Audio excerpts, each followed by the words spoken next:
Good morning, students. In today's class, we discuss about the procurement management of in e-commerce. Many organizations employ various management techniques to carry out the efficient functioning of their departments. Procurement management is one of such form of management where goods and services are acquired from a different organization or firm. Procurement management एक ऐसा तरीका है जहां हम goods and service from outside purchase करें। जब हमें अपनी ऑर्गेनाइजेशन के लिए कुछ गुड्स एंड सर्विसेज की जरूरत होती है और शॉर्ट टर्म या लॉन्ग टर्म ड्यूरेशन के लिए फ्रॉम आउटसाइड, तो उसको मैनेज करने के लिए हम यूज करते हैं procurement management. The procurement is a process whereby companies purchase goods and services from various suppliers. These include everything from indirect goods like light bulb, uniform, and office supplies to the direct goods used for manufacturing product. तो जब हम एक company पे work करते हैं, company में organisation suppose वहाँ पे मशीनरी टूल बन रहा था, मैन्युफैक्चर हो रहा था, अब वहाँ पे स्टार्टअप में आपको कुछ बल्ब की जरूरत है, इलेक्ट्रिक बल्ब की जरूरत है, कुछ कंप्यूटर्स की जरूरत है, इवन सॉफ्टवेयर की जरूरत है, ड्रेस की जरूरत है, office supplies means A4 pages की जरूरत है। तो ये देखिए, ये हमारी कंपनी से रिलेटेड नहीं था, आउटसाइड वर्क की जरूरत, आउटसाइड कंपनी से रिलेटेड था। तो हम उस ड्यूरेशन पे उस टर्म को समझ के प्रोक्योरमेंट प्रोसेस को अप्लाई करेंगे। क्या हम इसको शॉर्ट टर्म ड्यूरेशन के लिए या लॉन्ग टर्म ड्यूरेशन के लिए परचेस ऑर्डर बना सकते हैं और परचेस को ऑनलाइन पब्लिश करेंगे ऑर्डर को, ताकि हमारी डिफरेंट जो सप्लायर्स हैं उसमें इंटरेक्ट हों और उस कोटेशन को फुलफिल करें और हमको सर्विस प्रोवाइड करें। So procurement also involve the purchase of temporary labor, means temporary employee। जैसे मैं बोलता हूँ कि आप लोगों को एक सॉफ्टवेयर एग्जीक्यूशन कराने सॉफ्टवेयर इंजीनियर की जरूरत पड़े, ठीक है, या कुछ स्किल्ड वर्कर की जरूरत पड़े फॉर शॉर्ट ड्यूरेशन, तो आप हायर कर सकते हैं। एनर्जी, लीज व्हीकल, सपोज आपको ट्रेवल से कुछ व्हीकल्स की जरूरत है, तो आप उनको डायरेक्ट परचेज ना करके कुछ शॉर्ट टर्म ड्यूरेशन के लिए एक बिड यूज कर सकते हैं कि इतने ट्रेवल्स हमको इस टाइम पे इस ड्यूरेशन पे ये व्हीकल प्रोवाइड करें, ठीक है। तो वो उस टाइम पे अगर वो व्हीकल प्रोवाइड कर सकते हैं तो उनको इन्वॉल्व करिए और उनको बिडिंग प्रोसेस में एक हिस्सा लेने के लिए प्रोसीजर बताइए। So companies negotiate discount contract for some goods and services and buy other on the spot. Procurement can be an important part of a company's overall strategy for reducing cost. Procurement का use करके हम cost को reduce कर सकते हैं, overall cost को। Strategy एक ऐसी बनाएंगे जिससे आपकी कॉस्ट रिड्यूस हो। The individual or departments responsible for purchasing a company's goods and services rely means believe करना on the various method for doing so. The most basic included placing order via telephone, fax or email and FTP। जब हम भी कोई भी order place करते हैं या एक डिपार्टमेंट से दूसरे डिपार्टमेंट पे कोई भी कम्युनिकेशन करना है तो उसको इलेक्ट्रॉनिकली चैनल EDI का यूज कर सकते हैं। कंज्यूमर आपसे फैक्स कर सकता है, टेलीफोन से कांटेक्ट कर सकता है, आप अपने सप्लायर से कांटेक्ट कर सकते हैं। All organizations deal with this form of management at some point in the life of their business. It is in the way the procurement is carried out, the planning of the process that will ensure the things run smoothly. Procurement एक ऐसा process है जिसको आप involve करके अपने process को, अपने organisation को स्मूथली रन करा सकते हैं फॉर डॉक्यूमेंट वेरिफिकेशन में and document movement.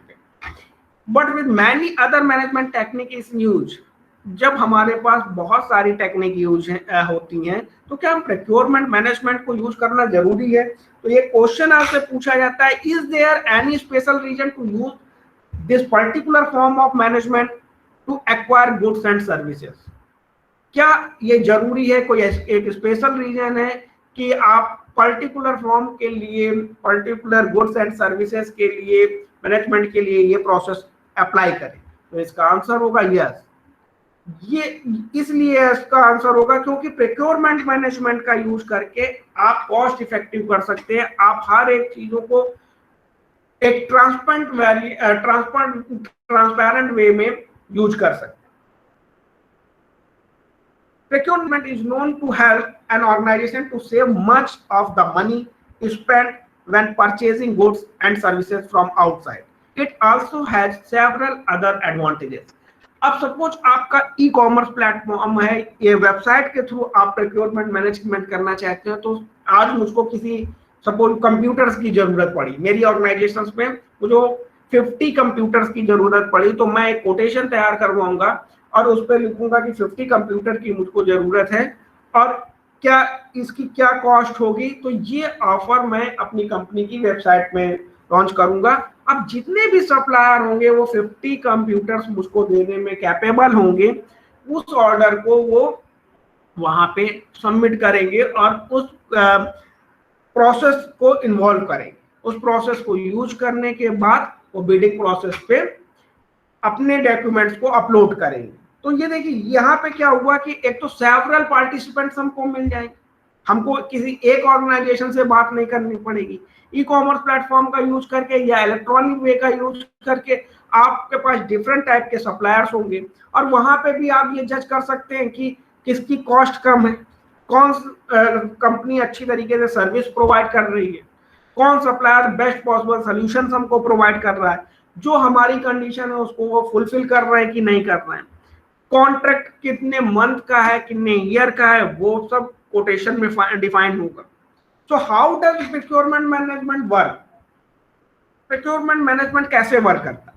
The following are the 4 main working areas of concern when it comes to procurement management. The following points should be considered whenever procurement process is involved. Not all goods and services that a business requires need to be purchased from outside. हमें हर एक चीजों की goods और services की need नहीं होती है जो हम आउटसाइड से परचेज करें। It is for this reason that it is very essential to weigh the pros and cons of purchasing on renting these goods and service from outside. हम उन गुड्स और सर्विसेज को रेंट बेसिस पे भी use कर सकते हैं, हम शॉर्ट ड्यूरेशन के लिए उनको यूज कर सकते हैं। तो जब हमें शॉर्ट ड्यूरेशन के लिए यूज करना है तो हम इसके लिए एक टेंडरिंग प्रोसेस यूज कर सकते हैं, बिडिंग प्रोसेस यूज कर सकते हैं कि इतने टाइम ड्यूरेशन के लिए जो कंपनी है वो इसमें इन्वॉल्व हो और हमको ये सर्विस प्रोवाइड करे। You would need to ask yourself whether it would in the long run be cost effective and whether it is absolutely necessary. ये अब आपको डिस्कशन करना है, आपको सोचना है कि ये क्या लॉन्ग टर्म के लिए कॉस्ट इफेक्टिव होगा। ठीक है, अब अगर आपको वो चीजें परचेज कर लेते हैं और आपका शॉर्ट ड्यूरेशन पे ही वर्क आता है तो वो सब क्या हो जाएगा, as a after the time period that will be garbage.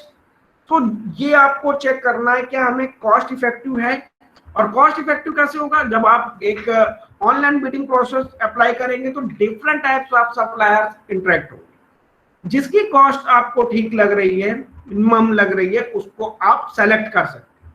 Number 2 point is you would need to have a good idea of what you exactly require and then go on to consider various options and alternatives.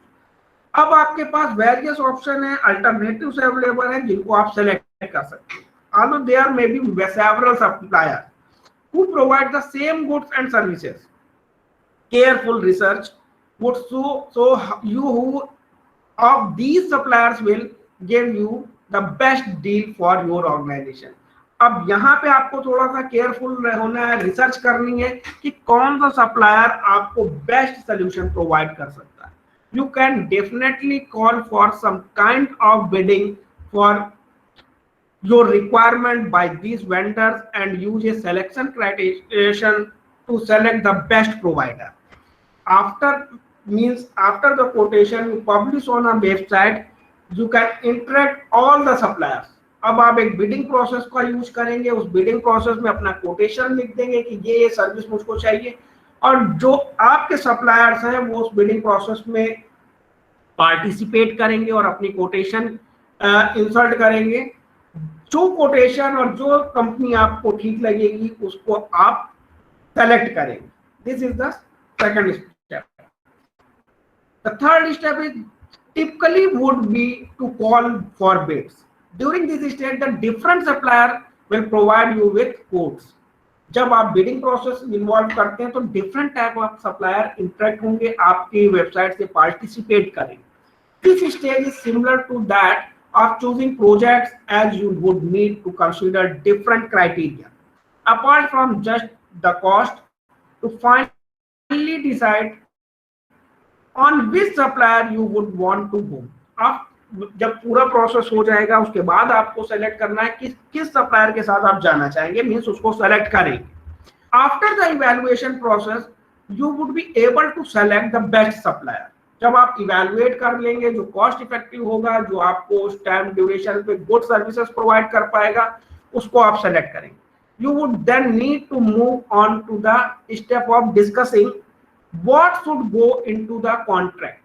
फिर आप check करेंगे कि contract क्या है। Contract देखिए ऐसा होता है कि जहां पे टर्म एंड कंडीशंस लिखी होती हैं, ड्यूरेशन लिखी होती है, कॉस्ट लिखी होती है, और all things of the contract mentions होता है। ऑल थिंग्स ऑफ द जो कॉन्ट्रैक्ट बन रहा होगा वो मेंशंस होगा। वो सप्लायर को भी दिखाया जाएगा और बायर, मतलब आप दोनों के बीच में एक चेन डेवलप होगी और उस कॉन्ट्रैक्ट में दोनों लोग साइन करेंगे ताकि कोई भी कंफ्यूजन ना रह जाए। फिर कितने का आप पेमेंट कर रहे हैं और पेमेंट कैसे कर रहे हैं, ऑनलाइन पोजीशन पे कर रहे हैं, वे से कर रहे हैं, या जो भी ट्रांजैक्शन होगा वो भी कॉन्ट्रैक्ट पर लिखा रहेगा ताकि कोई भी किसी टाइप की कंफ्यूजन ना हो। So you would then need to move on the step of discussing what should go into the contract. Remember to mention all financing terms, how you wish to make the payment. ये चीज आपको याद रखनी है कि कैसे आप payment generate कर रहे हैं, and so as to prevent any confusion arising later on, as this contract will be binding. वो कॉन्ट्रैक्ट में आपके बाइंड हो जाएगा। Always remember that it is of utmost importance to maintain a good relationship with a supplier. This includes coming up with an agreement that both would find satisfactory. अब आपके बीच में एक agreement हो जाएगा जो satisfactory रन हो। This helps the sustainability of your business as well as supplier's business.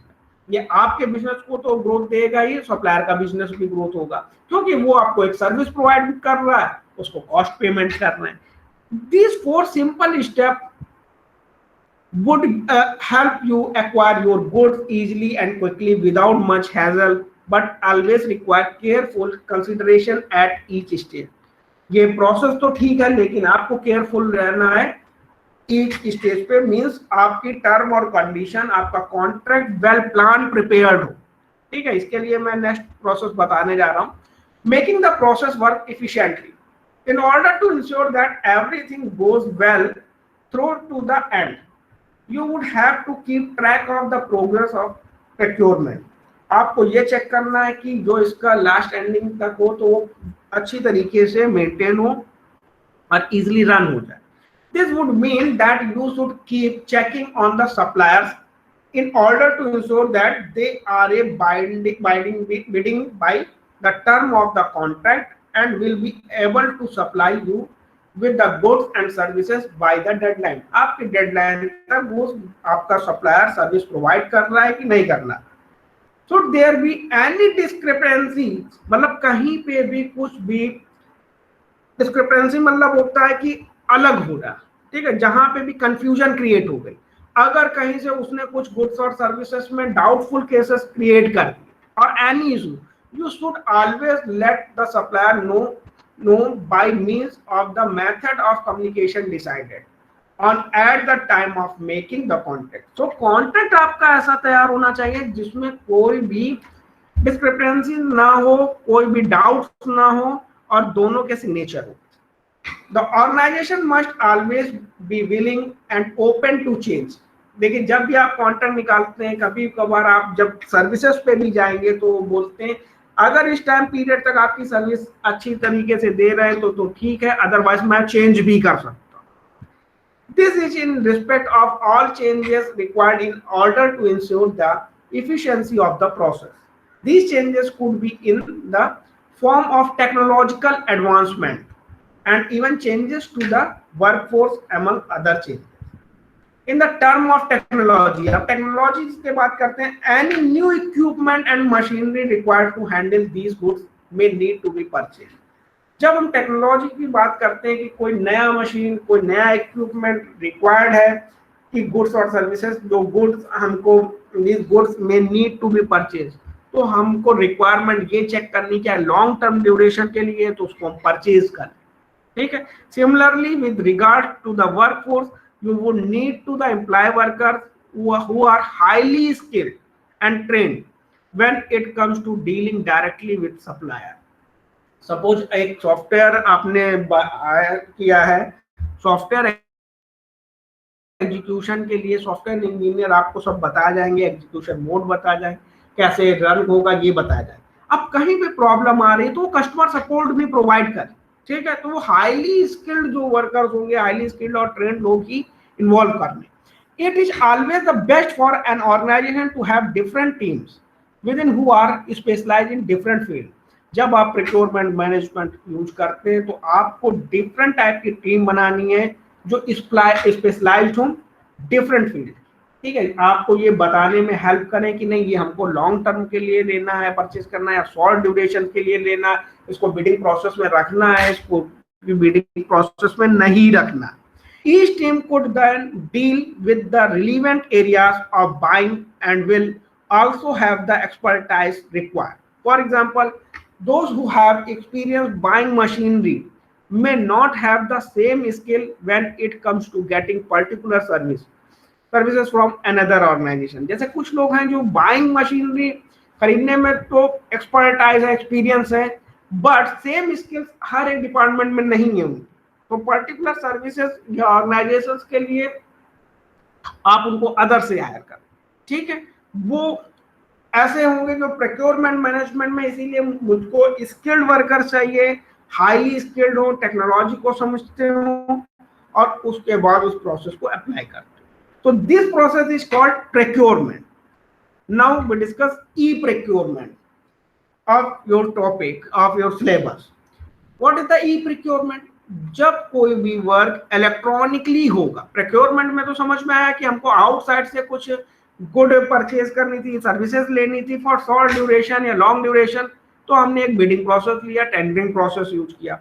अब उसको फुल्ली इलेक्ट्रॉनिकली करना, तो electronically product procurement, electronic procurement method generally refer to E procurement, potentially enable the procurement process to unfold in a faster, more efficient manner and with fewer errors. These methods include electronic data interchange (EDI), online marketplaces or e-marketplaces, and various blends of the two. जब हमें e procurement का use करना तो हम EDI basis पे involve कर लेंगे, means हमारा जो भी प्रोसेस होगा इलेक्ट्रॉनिक डेटा या डिजिटली मूवमेंट पे हो. एक डिपार्टमेंट से दूसरी जगह फाइल जानी है तो भी वो इलेक्ट्रॉनिकली वर्क करेगी. EDI deals more with the way information is communicated during procurement then it does with the act of linking buyers and supplier. इसमें बायर और सप्लायर्स का दोनों का डेटाबेस भी रहेगा और कम्युनिकेट करते रहेगा. By definition, EDI is the electronic exchange of business information, purchase order, invoice, bills of lading, inventory data, profit and loss. अगर आज का हमें पता चल जाए कि इतना हमारे पास इस समय ये प्रोडक्ट बचा हुआ है, इतना मंगाना है हमको, ये आज कितना सोल्ड हुआ, कितनी cost I, and various type of confirmation between organization or trading partner is in a standardized format. तो ये सब चीजें एक स्टैंडर्डाइज्ड फॉर्मेट में मिलनी चाहिए. PDI also is used with in individual organization to transfer data between different division और department such as finance, purchasing and shipping. Two characteristics set PDI apart from other ways to exchanging information. Number 1, EDI only involve business to business transaction. Individual consumers do not directly use EDI to purchase goods or services. EDI का process जो को मैंने बताया था आप लोगों को, individual organisations पे होगा, इंडिविजुअल डिपार्टमेंट पे होगा। बिजनेस टू बिजनेस मीन्स हो गया एक डिपार्टमेंट से दूसरे डिपार्टमेंट पे, एक ऑर्गेनाइजेशन से दूसरा ऑर्गेनाइजेशन पे आपको कुछ डॉक्यूमेंट प्रोवाइड करानी। जैसे कोई भी बिलिंग है, आपका किसी कस्टमर ने कोई प्रोडक्ट यूज किया, प्रोडक्ट परचेज करने के लिए ऑर्डर प्लेस किया, तो उसका देखिए पूरा प्रोसेस हो रहा है तो वो ऑनलाइन मेथड पे हो रहा है कि एक पेमेंट की जगह पेमेंट डिपार्टमेंट में जाएगा, वहां पेमेंट होगी, फिर शिपिंग डिपार्टमेंट में जाएगा। एक कंज्यूमर डायरेक्ट ईडीआई प्रोसेस पे नहीं आ रहा, ठीक है, इंडिविजुअल कंज्यूमर नहीं है, डू नॉट डायरेक्ट, हम उसको कोई रिसीव नहीं, हम उसको सिर्फ लास्ट परचेज ऑर्डर दिखा देंगे कि हाँ ये आपका टाइम पे, इस टाइम पे, इस कॉस्ट पे आपका प्रोडक्ट आपके पास मिल जाएगा। So individual consumer do not directly use EDI to purchase goods and services. Secondly, EDI involve transaction between computers or databases, not individual. ठीक है, अब ह्यूमन इंटरेक्शन नहीं होगा यहाँ पे, जो कुछ भी होगा डेटाबेसेस से होगा। इंडिविजुअल सेंडिंग ईमेल, अब इंडिविजुअल क्या कर सकते हैं, मेल सेंड कर सकते हैं, कुछ भी फैक्स कर सकते हैं, हमको कोई भी उनको प्रॉब्लम है कॉल कर सकते हैं, और sharing files over in network does not constitute EDI. जब भी इंडिविजुअल हमको मेल करेगा, फैक्स करेगा या भी फाइल शेयर करेगा तो वो ईडीआई का पार्ट। ईडीआई कैन अगर point to point where organization communicate directly with one another over a private network via the internet, also known as open EDI, via value added network WANs, which function like telephone lines by allowing for the transfer of information। जैसे telephone lines पे हम information का transfer करते हैं, customer care आप जैसे जानते हो। In the early 2000, although many companies still relied on WAN, उस समय बिलीव करती थी वैल्यू एडेड नेटवर्क पे। The internet was playing a larger role in EDI, means हम जब ई कॉमर्स की बात करते हैं तो फुल्ली मैंने पहले भी आप लोगों को बता रखा है इंटरनेट का यूज करता है। So internet was playing a larger role in EDI. It is possible for companies to translate the files used during EDI and send them to another company's computer system over the internet via email or file transfer protocol as a FTP.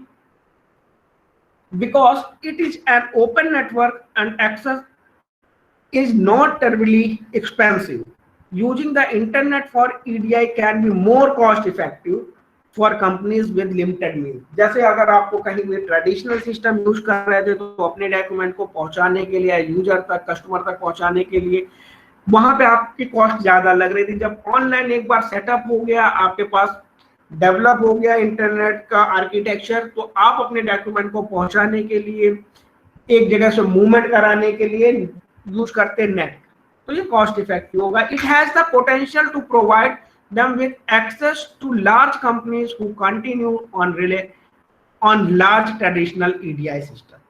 आजकल जितनी भी कंपनियां EDI system का use कर रहे हैं, the low cost associated with open EDI also means that more companies are likely to participate। This is important because the level of the value for participants often increases along with their number। आप consumer ज्यादा से ज्यादा जोड़ सकते हैं, participant ज्यादा से ज्यादा जोड़ सकते हैं, ई प्रोक्योरमेंट पे मैक्सिमम सप्लायर्स जोड़ सकते हैं ताकि आप बेस्ट सिलेक्शन प्रोसेस यूज कर सकें। तो e commerce, e procurement tools and applications, you can see that electronic system to support traditional procurement. जब हम ट्रेडिशनल प्रोक्योरमेंट प्रोसेस जो था हमारा, उसको हम क्या कर देंगे, electronic system. Number 2, electronic data interchange. Number 3 is enterprise resource planning system, ERP system. Internet as a support or complement to traditional procurement. Email, web embedded EDI, electronic data interchange, FTP, XML, JavaScript, World Wide Web.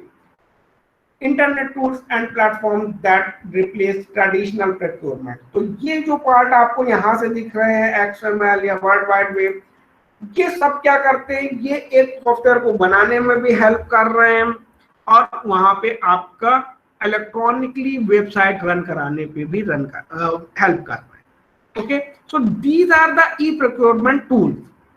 Project management for procurement is usually divided into 4 major processes. Number 1, planning, selection, administration, and closing procurement. पहले तो आपको planning करनी है, planning करने के बाद breeding को online involve करना है, पब्लिश करना है, फिर सिलेक्शन करना है अल्टरनेटिव्स पे, आपके जो भी लिंकअप सप्लायर्स होंगे वहां सेलेक्ट करना है, फिर एडमिनिस्ट्रेशन प्रोसेस करना है कि जिसको सेलेक्ट किया उससे कॉन्ट्रैक्ट प्रोसीजर करना है and closing the procurement. So these in the today class have discussed about e-procurement. So thank you to all of you for joining the class. Okay, thank you.